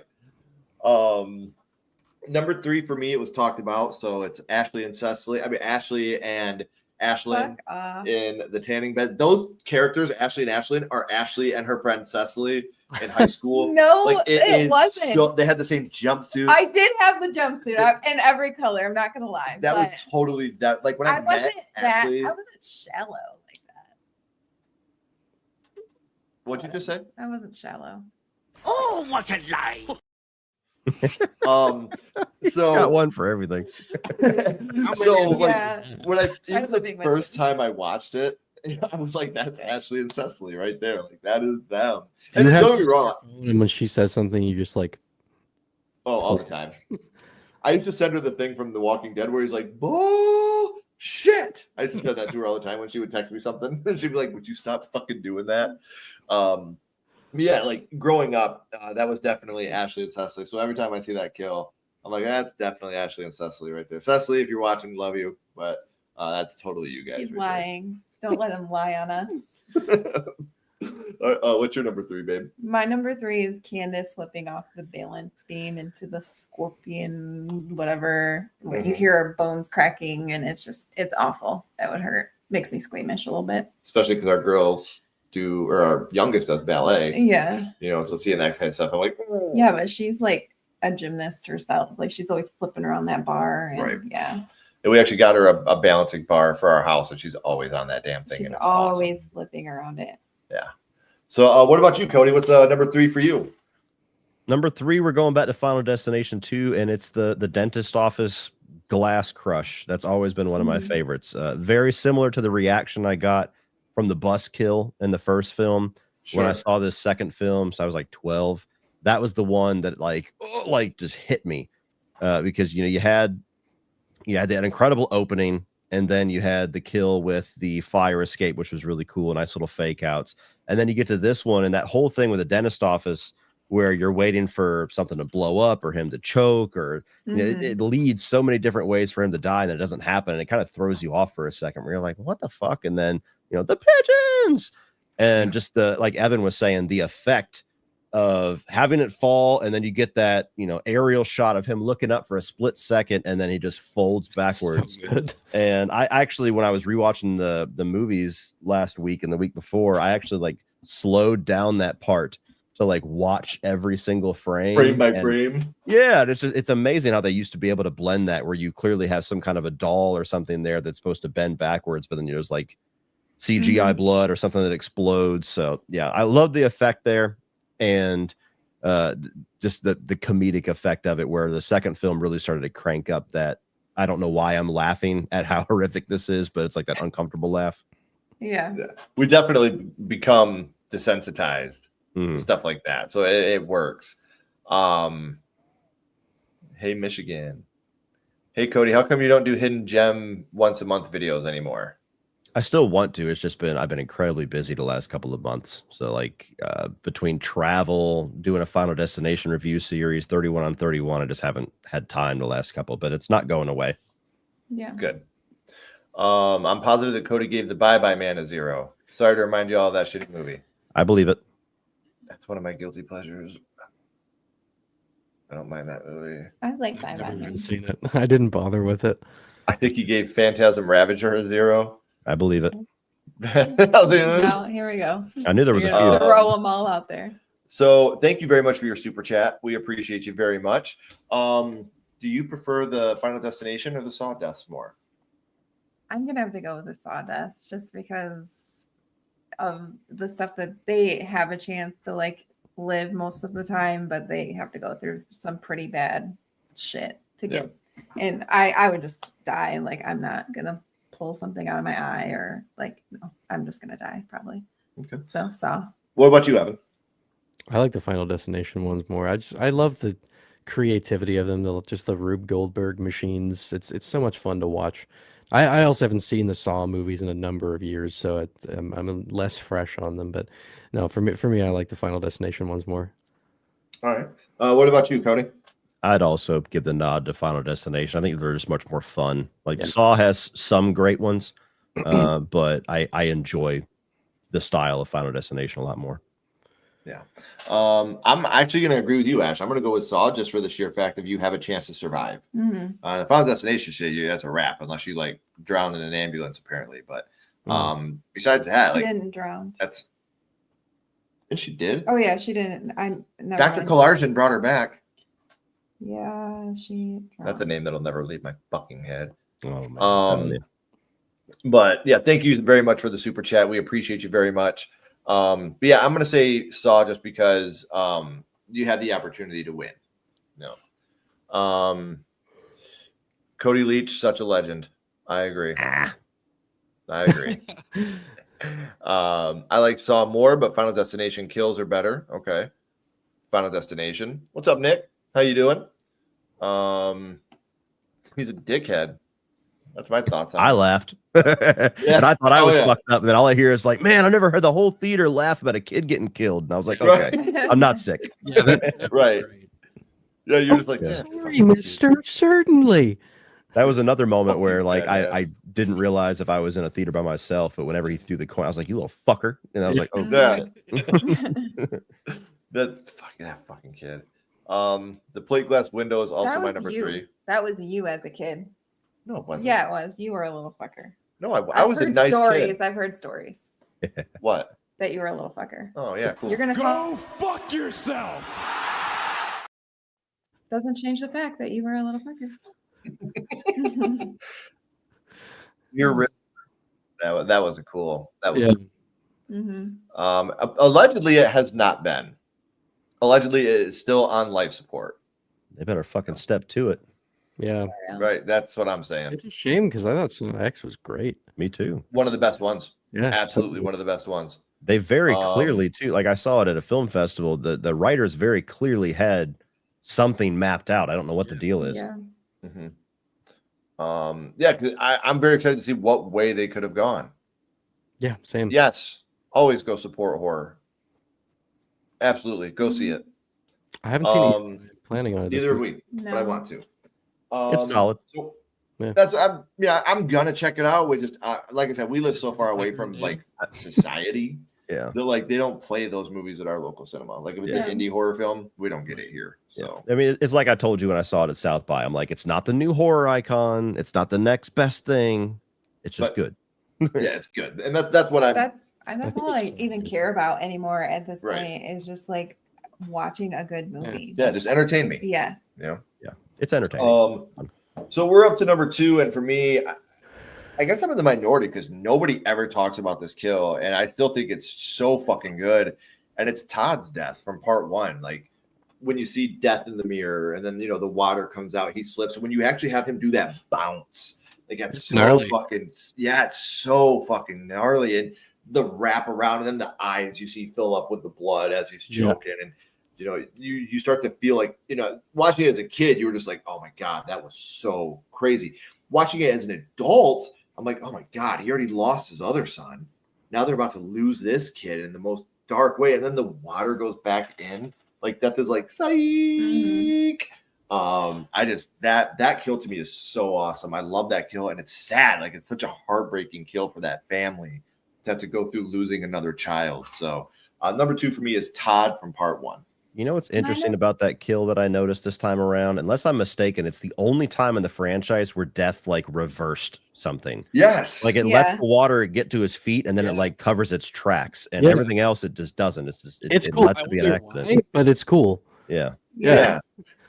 So they're like, is the water blue? Yeah. I think they did that for contrast. Okay. Yeah. That makes sense. But what I love about that one too is I think death did it just to hurt the family more. Like, oh, he took his own life because he couldn't handle what happened to his brother. Death wanted that one to look dark. That's what the dad says. He's like one of the darker ones of the franchise. Yeah, like, and you feel shitty about it. Like when you see his eyes filling up with the blood, it's just like, oh. And if you've ever lost a friend or a family member to something like that, that hits closer to home. That's a really hard death to watch. So yeah, it's great kill, but definitely impacted me very much. So that's why that one's so for me. My number 2 is from Final Destination 3, and it's the Ashley and Ashlyn one. It's because it is like claustrophobic, just being in a tanning bed, and most of the time you're like naked and like in a room, like it, and then and it all felt a little familiar. Yeah, like you had been there I'm before. not gonna lie, I used to tan all the time when I was a teenager. With your best friend? Yes, with my best friend. Okay, but her name was not Ashlyn. Well, what was her name? Cecily. Oh, okay. Just want to make sure. So anyways, yeah, just like being burned alive and being stuck and not being able to get out, like it definitely resonated with me. Yeah. So It's rough. it is. Yeah. It would be, but I quit tanning, so Yeah, I get it. okay. What about you, So Cody? What's number 2 judgmental. for you? Number 2 for me, man, I have went back and forth 3 different times just since we've been streaming on what my number 1 and my number 2 is. So they might as well be tied. But my number 2, as of right now, I'm landing on the gymnastics kill from was it the 5th one? Yeah, the 5th one. And what I love about that one, it's one of the best buildups of any of the kills. Yeah. And it also has a lot of solid fake outs because you have like that air conditioning unit. You're wondering if that's going to fall on somebody. Then the screw comes down. You get that great shot, which I'm sure is CGI and it's done well, where the feet are going around it, and you're starting to cringe with that. You don't know if somebody's going to, like, if she's going to hit her tendon and fall off and break her neck. It shows that shot, which is like the worst fucking gym in the world, where they got a power cable with a giant piece of it that's cut out and it's just sitting in a pool of water. So that you're waiting for, what's that going to be? Is she going to be electrocuted? And then what finally ends up happening is like the worst possible scenario, where you don't even know. You're like, okay, what's going to happen? And the chick hits it. It happens so fast. She knocks over the sand, and then she just hits the ground, and anything that like has to do with backs breaking, if it happens that quick, like, oh, you get like that phantom pain watching. Oh it. yeah. So that one I just think is one of the best kills in the franchise, because it encompasses everything that I love about the Final Destination style. Sure. Yeah. And like you said, there's so many different things throughout that kill where you're like, is this going to happen? Is that going to happen? And then at the end, it's worse than any of the other ones that possibly could have happened anyway. So, so what about you, Evan? What's your runner-up? What's your number 2? My number 2 is the tanning beds. Ashley and Cecily. Because for me, oddly enough, it's the one I have the hardest time watching of the whole franchise.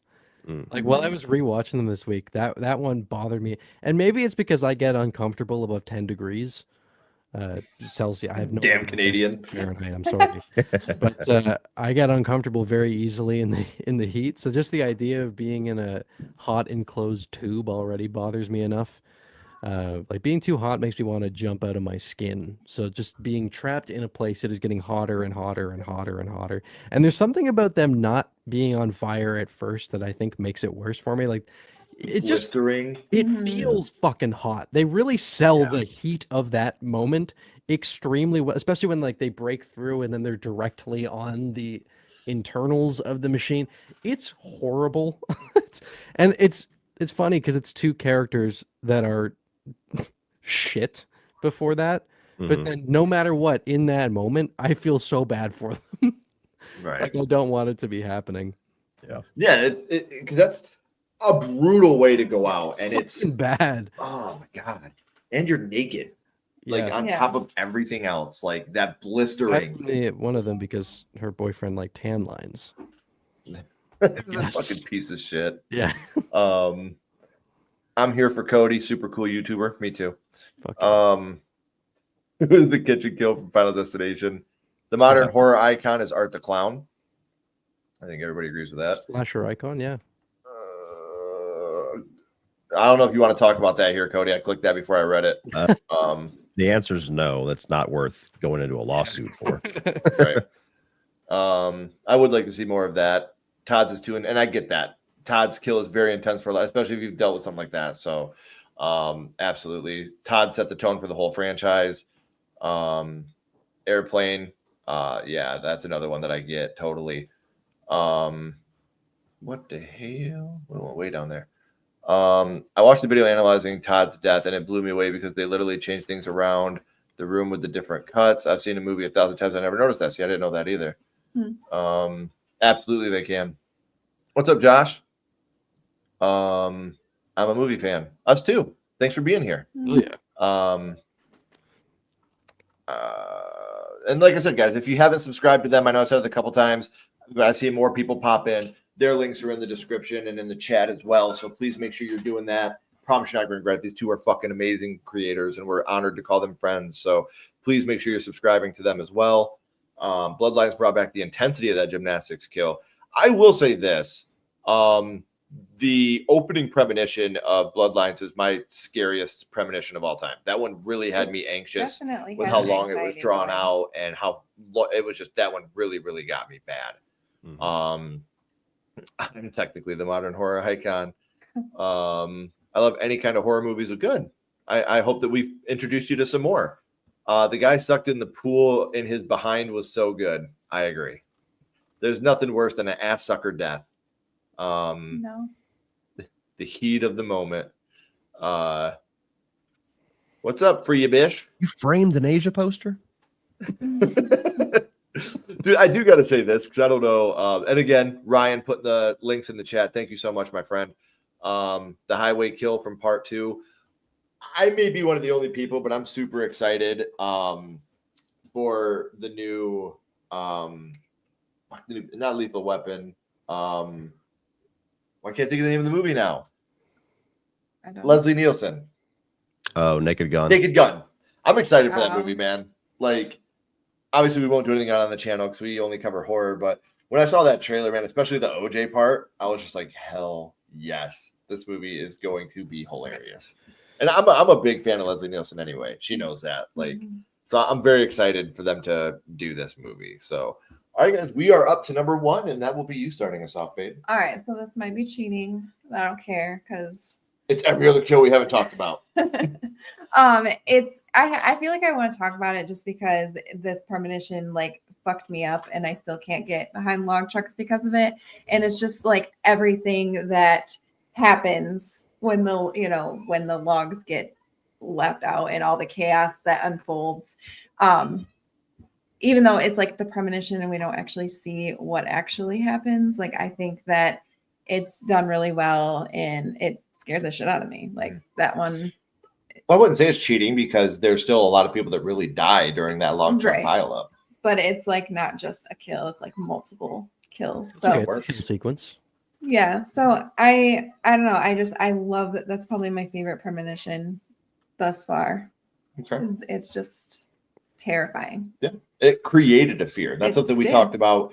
Our premonition, our tier ranking will be out on Monday, but that's something we talk about on there. Some of these played on your fears, some of them created a fear. And I think that if you create a fear, it's more effective than playing on a fear. Yeah. So, I don't know if it's irrational to have that fear, but anybody has that. I mean, that kill is so iconic. They literally have bumper stickers about that kill. Well, yeah, and they make like memes about it, and yeah, like I'm gonna get over. I know that. Right. Yeah. It created a fear. So yeah, I'm with you. I think that that's a great premonition, and it created a fear that I didn't already have, like the airplane and roller coasters and skyscrapers. I'm scared of that shit anyway. Right. This created something new for me, and I think of that movie every time I see a log truck. So I can fuck with that. What about you, Cody? What's your number 1? Recency bias be damned. It's the MRI kill. I fucking loved it. It's great. I loved everything about it. Like I was going back and forth with this in the gymnastics kill, and the only thing that I almost put this at number 2 for is because I saw every element of this kill coming quite a bit ahead. As soon as there was a magnet thing, I was like, oh, okay, so the piercings and that little spring, but it doesn't matter because the way that they executed it, no pun intended, was just awesome. I love the fact that you have the whole thing, which at first I kind of thought was a little bit of a plot hole, and then I kind of made sense of it in my head, where you have the guy who's like let off the leash, like, oh, you're not on death's list, it's okay. And then because he's in the room and gets in the way, he kind of gets collateral damaged with it. It's also one of the few double kills that we have in the franchise. Like we talked about the tanning bed, but yeah, I love the comedic effect of where it reveals certain piercings are. And so you're horrified, but then you're like, oh shit, and then you're kind of laughing too. And then he gets hit with the wheelchair, and a moment that's definitely CGI'd, but I think it was pretty effective, where it starts to protrude through. And the back thing is big for me. And then paying it off with the brother, where are you okay? Oh yeah, I'm fine. And then all of a sudden just gets hit with the spring over the peanut butter cups. Just it's got everything you need from a Final Destination kill. Exactly. It's got the build up, it's got the gore, it's got the comedy, and I loved it. When I saw that, I was like, holy shit, okay, what else do we got in store? And that's even though I like the movie, I think that was the peak of the movie. And I do think that was the best kill in the movie. I think I'm trying to think if I had another one that I liked more, but I really don't think so. The lawnmower was up there, but that one, and then the piano dropping on shithead, I really like that one too. Ken Jr. Yeah, fuck off. So what about you, Evan? What's your number 1? Mine's the gymnastics kill. That one I remember seeing like on YouTube before I saw the movie. It just like it was one of the things that made me want to go and watch the franchise, was seeing that. And I think it's the best build up in the franchise. Just the whole sequence, you're just like this in your seat because as she's dancing on the beam, there's that little screw that's just sitting there and lifting it ever so slightly every time. And just the way that they shot that, I thought was brilliant. The editing during that sequence is fantastic. Yeah, there's so many different things that could go wrong, and all of them seem awful. But then that final, and I used to do gymnastics when I was a kid, so like, and I had fears of these kinds of injuries, so maybe that was part of it.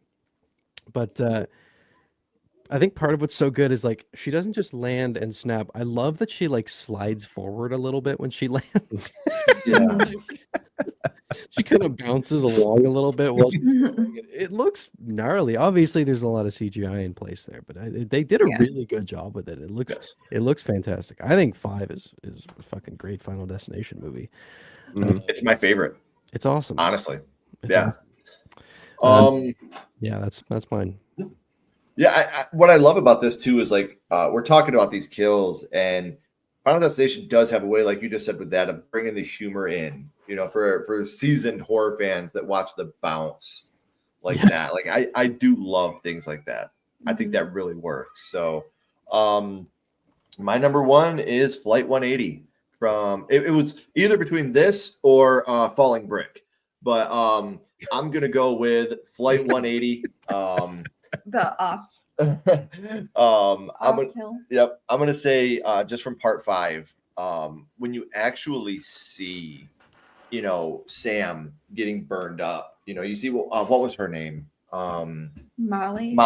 When Molly goes out, you know, out of the plane, and you see Sam in there burning up. And when you first watch this movie, because like we went into this blind, we had no idea that this was a prequel. And when we got to the moment of them getting on the plane and you see the fight between Carter and Alex, and you're just like, no fucking way. Yeah. Like, are you kidding me? Like, and then you have that moment of him burning alive. And oh my God. And it looks so terrible. And it's so heartbreaking because these were 2 great characters that you really, really loved. So Flight 180 from part 5 is, and then it falls on the guy that was supposed to die. Yeah. He was gonna die any day now. Yes. So I really like that ending, and in fact, it's the only ending of any of the Final Destination movies that I think is a good ending. But I'll tell you the one thing about it that always drives me nuts, that keeps me from giving it like total accolades, is that you have these 2 characters that just spent like the last week or so dodging death. And they have all these rules and all this crazy shit. They're indoctrinated into the rules of this universe. And then they get on this plane and you have these characters, oh, get off, the plane's gonna explode. And they're like, oh, that's peculiar. And then they just sit down and fucking buckle up. Like, are you kidding me? Like, peculiar. He just looks at him. He's like, that's weird. And then they just sit down. I'm like, what the fuck? Okay. Yeah. It's cool. Like I've heard this somewhere before. You have to forgive it. It's a cool ending that was unexpected, but that's the one thing where I'm like, okay, you deserve to die. Lewis's death is number 1. I believe he's the ladder to the eyeball. Yeah. I believe. No, MRI kill was, isn't it? Yeah, okay, that's Evan. So yeah, who the hell's Lewis? I don't know. Lewis. Also, sorry, I keep getting up. The bunny rabbit keeps falling over, and I have to correct. You're good, dude. Like MRI kill. What's up, that horror couple? Nice to see you guys. Hey guys. Stoner being split in Final Destination 2. 5 went into part 1. Yes, it did. What's up, Nathan? Nice to see you, buddy. Lewis is the weight guy. Oh, From 5. 3? Oh, From 3, yeah. yeah. Okay. Yeah, that was his name. What's up, Nathan? Nice to see you, brother. Do you guys think the movie The Descent is scary? I love The Descent. I think it's terrifying. Yeah, that movie's it makes me so tense.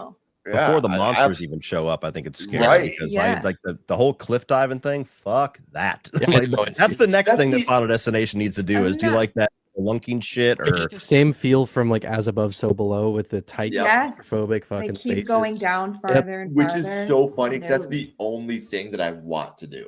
Yeah. Like she wants to go Really? like skydiving, and I'm like, no, eat a dick. She wants to do all this stuff, and I'm like, no, I'm good. And I'm like, that would be dope. And she's like, are you fucking kidding me? I know. I would Like, never. you won't go on a roller coaster, but you want to go into like, the earth. I have this weird fear of being buried alive too. Like stuff like that Mhm. freaks me out. I don't know how the hell people underwater cave dive. Like to me, it's just like just jump in a wood chipper. I think you need Yeah. to be like admitted somewhere. If you I'm do. telling you. Well, see, here's the thing though, because I would love to go underwater like that because then I can also cover my skin. Because I hate swimming. I think it's fucking disgusting. I think that's the grossest thing you can do in this world is swim. Like when I talked about this before, Evan.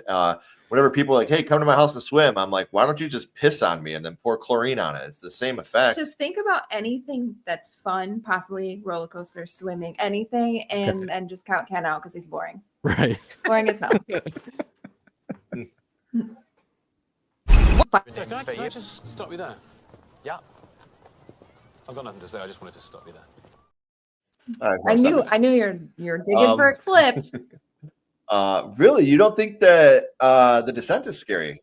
Hell yeah, Ryan. I think it's terrifying. Yeah, I think it's scary. Totally. I was freaked out when I learned someone actually got crushed. Fuck that. No thanks. What shit? The best kill? Oh man, that's a hard one. There's so many Yeah, good so ones. many. Yeah. Yeah. My all-time favorite kill. I don't know if I'd have to like really think about it. I think we've talked about it before, but I'd have to. I did a really video think not of too long favorites. ago, but I'll be damned if I can't remember what my number one was. Mm-hmm. Right. I mean, the one that's popping into my head right now is probably going to be Saw 3, The Rack. That one was super gnarly. Yeah. So I think that's what I'll go with. The Rack from Saw 3. Evan was the ladder kill. Yeah. Yes. Yeah. Okay. Lewis was the was the muscle yeah. guy. The weights. The scene went on for like, yeah. I have a theory that Sam was a descendant of someone from Skyview. Flight 180 was, but others were in the crossfire, so Alex got his prem to get a fighting chance. Maybe. I don't know. Like, there's a lot of. That's the one thing that I really hope, like with the 7th film or onward, I hope they start to give us some more rules or like some kind of hope, because it's kind of getting old. Like every single ending, it's like, oh, you thought you got out? Well, fuck you. And then you're dead. Yeah.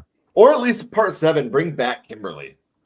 Something. Yeah. I kind of hate the Something. fact that that's canonical now. Like I really hate that ending in 2, and I love 2. Remember when I texted you and I was like, hey man, so apparently, and you're like, is that a legit thing? And I was like, I don't care. I don't like it either way, whether it happened or not. Yeah. I just don't like the Descent 2 at all, honestly. Good one. The Penny was the real villain of Bloodlines. It's true. Mm-hmm. Johnny Depp's kill in Nightmare 1. Great kill. Also, fun fact, the second worst thing that ever happened to Johnny Depp in a bed. Nightmare 1 only gets slightly ruined because of its ending. I hate that fucking ending. It's such an amazing movie, and it's such a dog shit ending. Yeah. Yes. God damn you, Bob Shay. It's so undone by the last like minute and a half. Mm-hmm. All of those movies though don't know how to end. Yeah, there's Like, I not don't really a know that good there's a ending good- to any Nightmare on Elm Street movie. Yeah. Like all of them have. Ken, you dumb know, like endings. this. I think the last minute of the original Halloween is like a strong contender for the greatest ending to any horror movie. What It's with just the fucking brilliant with him, like just him looking down and then up into the night, and the theme starts, and then you get those stagnant shots of the empty rooms and the quiet street. I think it's just masterful. I would agree with that. Easy contender. You are fucking grounded, mister. I was waiting.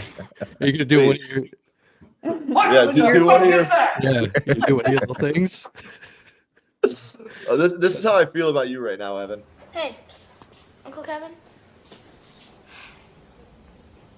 Do you think I'm pretty? No.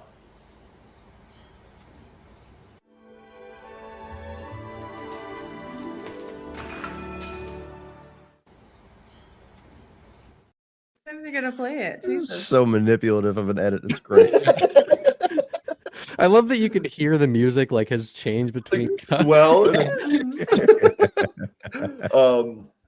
But yeah, I only shit on Halloween because of her. If Halloween didn't exist, none of the films that I love would exist. One of the coolest things is when we talked to Victor Miller, the creator of Friday the 13th, one of the highlights of my life, honestly, talking to him. He told us that when he was writing Friday the 13th, he was mixing Halloween and Psycho. That's what he was doing. That's what he was playing off of. And so without Halloween, these movies that I truly adore and enjoy wouldn't exist. And the only reason that I never really got into Halloween was because I watched it so late in life that I thought it was slow and boring compared to Child's Play and Nightmare on Elm Street and all these other movies that I had seen before it. So, but I'm also, smart enough to say that the movie is a classic. The movie's amazing. Wait, what? It's what? Shut up, Ashley. Can we rewind that? Do we have that on Insta? I love the original Halloween. I've just kind of lost a little bit of taste for it since being on YouTube, unfortunately, because the fan base can be very insufferable. I am a Halloween fan. It's my favorite slasher franchise, but the Halloween fan base can be a fucking nightmare. Yeah. And I have a lot with like a lot of things because I'm also like a Souls player, and Souls players are often the worst. Oh yeah. Like, get good, bro. Yeah, it's insufferable.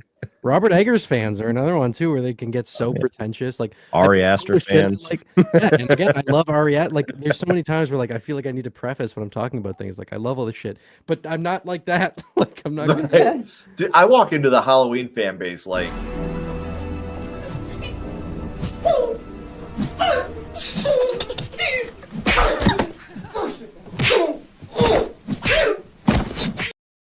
Yeah. Followed closely by the Scream fan base. They're getting up there, man. So nervous for the day. It's going to happen. I'm going to have to cover Scream eventually. I love the original. I'm not a fan of that franchise. It's just not my thing. And Scream fans are very passionate. And I'm curious to see how that pans out. Well, you have one side of it that's like you have a little bit of crazy in the Scream fandom, and then you had a whole new side of it opened up with the Melissa Barrera stuff. Yeah. That's not even like a Scream fandom. It's just a whole other thing that's tied to it. If you Scream, you have no integrity. Yeah. You're a shitty human being. It's all this stuff. And it's just like that's gonna be fun to review next year. Yeah. Oh yeah, I'm already seeing shit like that. So we do want to thank you guys for coming out and spending some of your Saturday with us, especially you two gentlemen. I know you guys, you took a Saturday evening to come and spend time with us. We really, really appreciate that. And, everybody in the chat, like I said, make sure that you're subscribing to these guys. Make sure you're following them on social media. All those links are in the description. They're amazing creators. We're honored to have them here. So as always, Cody, Evan, please don't go anywhere. We got a couple more questions for you. Everyone else, if you haven't already, please like, comment, and subscribe. It does help build the channel more than you know. And follow Sledgehammer Horror on social media. Those links are in the description as well. But until next time, keep talking horror. Stay who you are. And we'll see you guys soon. Bye.